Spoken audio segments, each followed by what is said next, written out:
Good evening. Thanks for having me. I'm going to present tonight the research we're having published in a journal paper. That'll get you excited. But I am from the Australian Urban Design Research Centre. We are a research centre which is interested in the big issues facing cities in Australia in this century. There's no bigger issue in Perth at the moment than densification, so it's good to be here tonight and on the coalface of such issues. Can you hear me? Awesome. Okay, the talk I'll give tonight is in three parts. The first is why we need to densify. Perhaps this argument's already been won, this battle's been won, but in case it hasn't been, I'll re-prosecute the reasons that we cannot continue to sprawl as we have done through the 20th century. Secondly, we'll look at how we shouldn't densify. We'll look at the implications of the density that we've delivered to date in many parts of Perth and the implications for livability. At the risk of being a bit too negative, the third one is how we should densify and how we could do it. What are some alternatives? I'll keep it mercifully brief. Okay, the reasons we shouldn't densify. First and foremost is biodiversity. Perth is in a biodiversity hotspot. We don't realise this. There's only one of 35 in the world. It's an exceptionally biodiverse area, considered to be. Biodiversity hotspots are considered to be the life support systems of the planet. So biodiversity is not evenly concentrated across the globe. It's concentrated principally in these zones. Perth is in one. It doesn't really feel like it. It doesn't look like the Amazon when you're on the edges of Perth, but it's exceptionally biodiverse. And when we sprawl into it, we typically trash that biodiversity. And these are considered the life support systems of the planet because if you do not conserve them, instantly you lose 40% of all terrestrial species on this globe. So conservation is arguably not optional in this respect. So how are we doing in Perth? We're part of the Southwest Biodiversity Hotspot. We've cleared 93% of it, and we have 2,500 threatened species, which is more than most countries in the world, just in our little corner of WA. So it's an exceptionally important area which we need to protect. This is what happens, what that situation looked like when you zoom in a bit more. The pink areas which you can see here are areas which the Department of the Environment consider to be environmentally sensitive. And they form a kind of necklace or a noose, depending on your analogy, around the city. If you take this diagram seriously about what is environmentally sensitive, it basically tells us we cannot continue to sprawl into it in the way we have. Between 2001 and 2010, per year we were typically destroying about 851 hectares of this remnant vegetation, which is a considerable area, mostly because of urban sprawl. But it's not just about biodiversity, it's also about basic raw materials. You wouldn't believe it in a city like Perth, a city on a sand dune. You'd think the one thing we would never run out of would be sand. But we are actually running out of sand. The city is as sprawling, as pushing often into wetland environments, into inundated areas, and we're requiring a lot of sand to build houses up above water level. This is reflective of the fact that in many outer suburbs we're requiring 111 cubic metres of builder's sand per person to get a dwelling up above the flood level. In an infill situation, it's still high. It's about 73 cubic metres of sand. Now, this is important because a lot of these sand reserves are under bushland, so to get to that sand, we need to trash more remnant vegetation. It's also about water. Some of the new suburbs we're building on the fringe, we do not have the water to irrigate the open space, which raises an interesting and rather scary question of what does a suburb become with no water? What does it become with no green open space? That's an interesting intellectual question, but I think the answer is it becomes a suburb which is not particularly livable. And unfortunately, as we perpetuate an outer suburban growth model, we're using more and more water. Per year, your average outer suburban resident is using about 70 kilolitres of water, which is about 70 cubic metres. In an infill situation, like you might find in Bayswater, it's about 42 kilolitres. Still a lot of water, but basically by perpetuating this suburban model, we're exacerbating water shortages which are only going to get more serious as we brace for the impact of climate change in this century. It's also about oil. Now, petrol prices are low at the moment, so it doesn't seem to be too much of a big deal. But to maintain an outer suburban lifestyle requires a lot more energy per year than it does to live in an infill situation. On average, it's about the equivalent of 8 barrels of oil in an outer suburban setting and about 5 barrels of oil in an infill setting. Now, I'm not saying that people who live in outer suburbs are inherently wasteful. It's just that that urban form tends to lead to a more profligate use of those resources. So how are we doing? Perth is actually currently achieving the lowest amount of infill development, which is development within the existing urban footprint, of any Australian capital city. Our historical average hovers around 30%. Whereas cities like Sydney, which have much more obvious kind of limits they're pushing up against, like the Blue Mountains, are achieving a lot more infill, typically around 70%.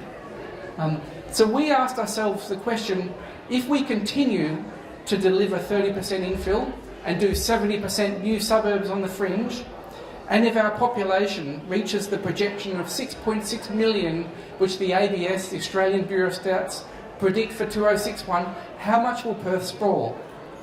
And it sprawls this much that we can see here. Basically, if all these new people want to live like we do, then that is the spatial footprint roughly that the city will assume. Now, maybe that's fine. Maybe we can solve the issues around water. Maybe we can build more desal plants. Maybe we can power cars with electricity and solar panels, and maybe oil shortages won't be such an issue. Maybe we'll find other ways to build houses which don't require 111 cubic metres of sand. And I hope we do on all of those fronts, but there's a good chance also that we don't. And as we brace for the impact of climate change, this kind of suburban form, which we can see in red here, is particularly vulnerable to all those challenges which we're likely to face. It's a big issue. Perth or Girth. So the question is, why aren't we doing more infill? And part of the reason is because there is such a polarised debate around infill in Perth. It's a very, sometimes I would say, it's almost a hysterical debate. There was a recent, when I had an excerpt of this book that I'm sort of presenting tonight, published in the Sunday Times. Some of the comments were quite revealing of this very polarised debate in Perth. We had Mel saying, you might like the idea of 1,000 square kilometres of concrete, other people don't. Thank God I live on an acreage backing onto a state forest. And then people like Matt saying, I think people living in the outer suburbs have a very warped view of inner city living that is completely incorrect. A family of 4 does not need a 4x2 with a huge backyard that is simply greedy and unnecessary, but it is the backwards mentality of many people in Perth, unfortunately. And then Ben responding, when I visit those big cities, New York and London, I'm happy to come home to our wide open spaces. Why do so many people want to live in Perth? Not for cramped concrete living conditions like in those cities, it's for the parks, the open space, and being able to see the sky. And I grew up in suburban sprawl and I have an affinity for it, but you have to say there's good reasons why people might resist infill. This is standing on my roof just up Beachborough Road. And we're seeing the kind of infill which is leading to a reduction in urban tree canopy. It's making the suburbs hotter, and it's not really delivering much in terms of open space amenity. Essentially, it's trashing what's good about our suburbs, which is the greenness, the leafiness, the livability, but not really giving us much cultural amenity in exchange. Other examples, local examples from Bayswater. It's about the slot. Yeah. Okay. And look, it's easy to make fun of these environments, and I don't mean to trivialise it, because people will live and die and give birth and live their lives in these dwellings that we make. So there's, in many respects, nothing more important. So as a research centre, we try and look at these things scientifically. The debate is very hysterical, so how can we lend some data to the debate which can allow people to make decisions in a more informed way about infill? So we started to map where infill is actually occurring. This map here in black shows where infill is being delivered across the city in terms of strata lots.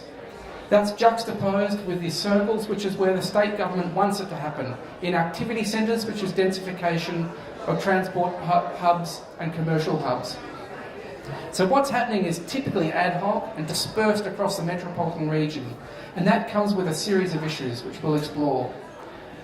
So how do we appraise this kind of infill that's happening? How scientifically can we say that whether this is a good thing or not?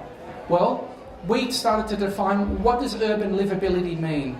And basically, if you turn to The Economist, who deliver a well-respected livability ranking, it consists of access to nature. It's fundamental, particularly as cities get denser.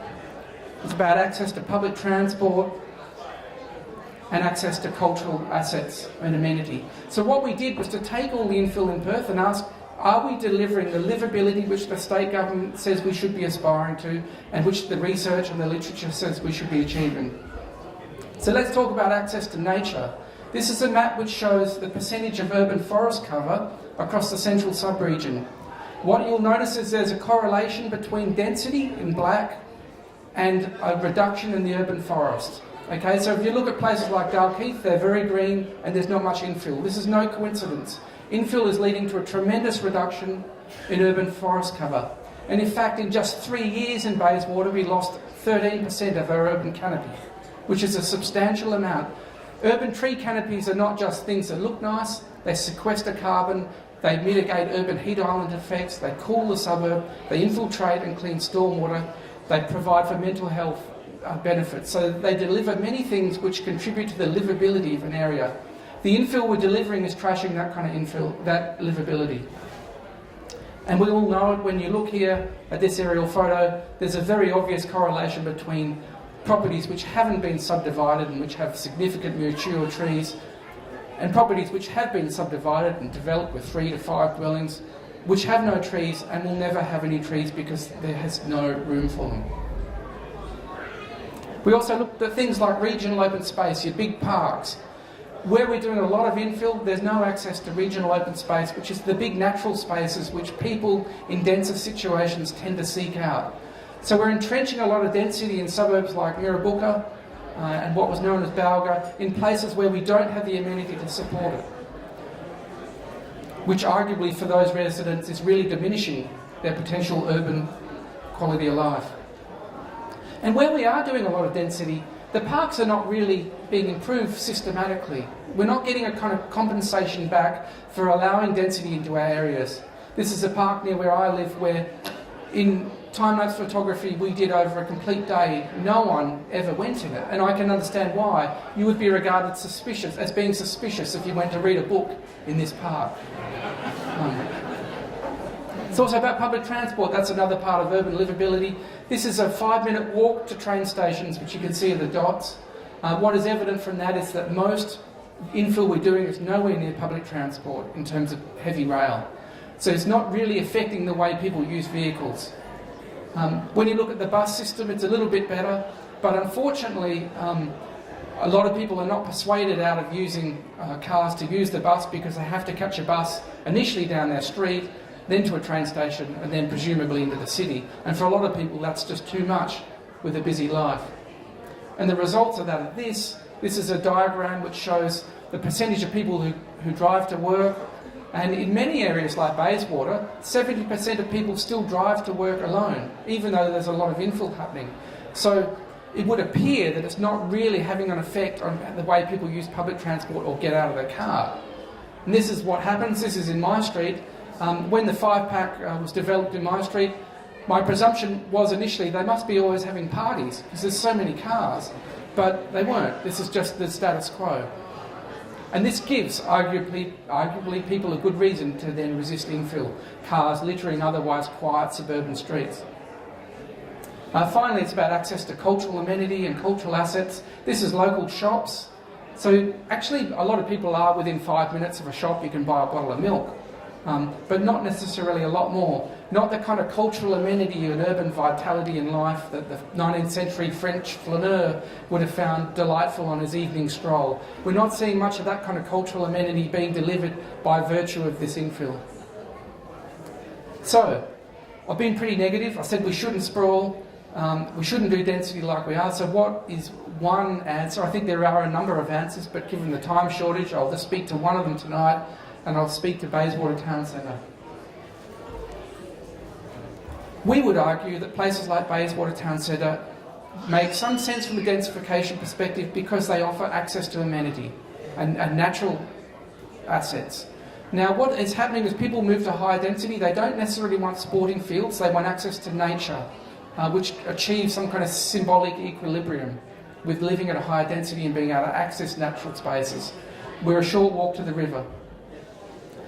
It's about access to public transport.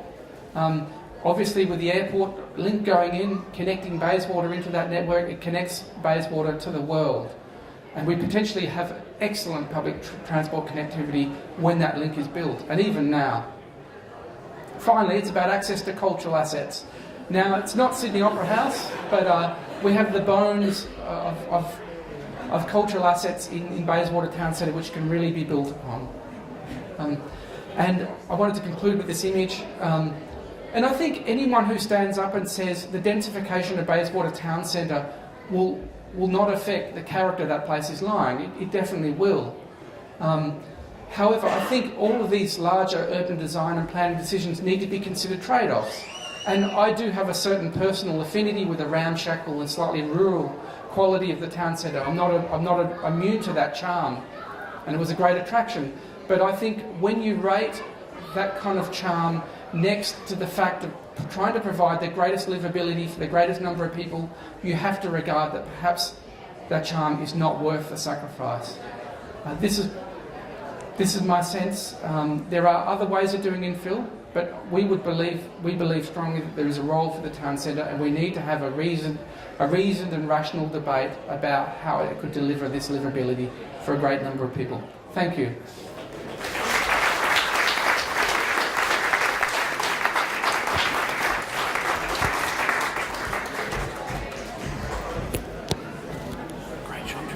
Cheers.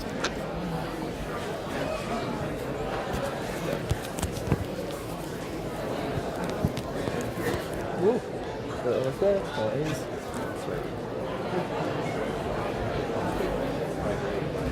Cool, thank you. I'd like to thank Dr. Julian Bolleter again for giving that speech. Now, our next speaker is John Bilbosso, who is Director of Valuation and Advisory Services at Colliers International Perth office. For over 20 years, John has advised on major projects in both the private and government sectors. He has been responsible for valuation throughout Western Australia for residential, commercial, industrial and specialised properties. John has developed an intricate understanding of all aspects of valuation and project feasibility. John's key project experiences include market analysis, financial feasibility, and valuations across a range of major projects including Perth CityLink, Elizabeth Quay, and the Claremont North East Precinct Oval development. Tonight, John will discuss future market trends for infill development and what buyers and developers are looking for in activity centres, and the potential opportunities that these present for Bayswater. Please give a warm welcome to John Bilbosso.